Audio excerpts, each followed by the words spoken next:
பேரறிஞர் அண்ணாவுக்கு பிறகு எதிர்க்கட்சி தலைவர்களை சந்தித்த முதல்வர். முன்னாள் முதல்வரை இந்நாள் முதல்வர் அவர் இல்லத்துக்கே சென்று சந்தித்தார். அவருக்கு வாழ்த்துக்களை தெரிவித்தார் மு.க.ஸ்டாலின். இந்த அரசியல் நாகரிகம் வளர வேண்டும் என்று பாராட்டிய மு.க.ஸ்டாலின் உடன் உதயநிதி ஸ்டாலின். அவர் உதயநிதி ஸ்டாலின் இன்றைய முதல்வருக்கு கருப்பு சிகப்பு என்ற ஒரு புத்தகத்தை பரிசாக வழங்கினார்.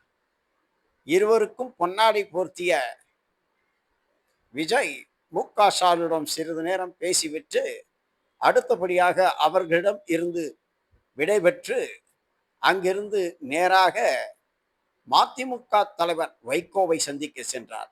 அதன் பின்பு அவர் அன்புமணி இல்லம் செல்வார் என்றும் அதற்கு பின் அவர் சீமானையும் சந்திக்கலாம் என்ற செய்திகள் வருகின்றன.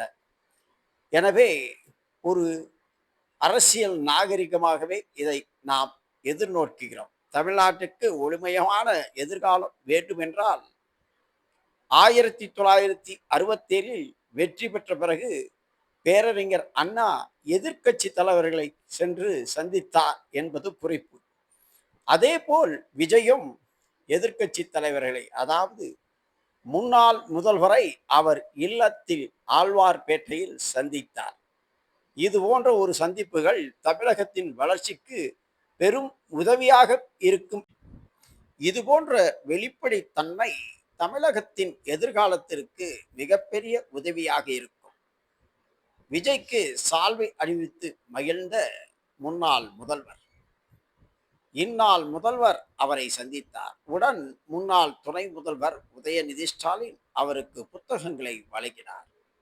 உடன் அவர் வீட்டு வாசல் வரை வந்து அவரை காரில் அனுப்பி வைத்த முன்னாள் முதல்வர் மு.க.ஸ்டாலினின் பெருந்தன்மை, நாகரிகம், இதுதான் அரசியலில் ஏற்பட்டிருக்கும் பெரும் திருப்புமுனை நாள். 1967க்கு பிறகு இதோ முன்னாள் முதல்வர் மு.க.ஸ்டாலின் வீட்டிலிருந்து புறப்படும் விஜய், இன்றைய முதல்வர். இது போன்ற ஒரு செயல்பாடுகள் கட்சி தொண்டர்களிடம் ஒரு நல் இணக்கத்தை ஏற்படுத்தும், ஒரு நாகரிகத்தை ஏற்படுத்தும். அதேபோல் பதட்டமான சூழலை தவிர்க்கும். தொண்டர்களுக்கிடையே இணக்கமான ஒரு பாஸ்பர அன்பும் பண்பும் பெருகும் என்பதுதான் உண்மையான இந்த நிகழ்வு நமக்கு காட்டுகிறது. இதுபோல் தொடர வேண்டும் என்பதே நமது எண்ணம்.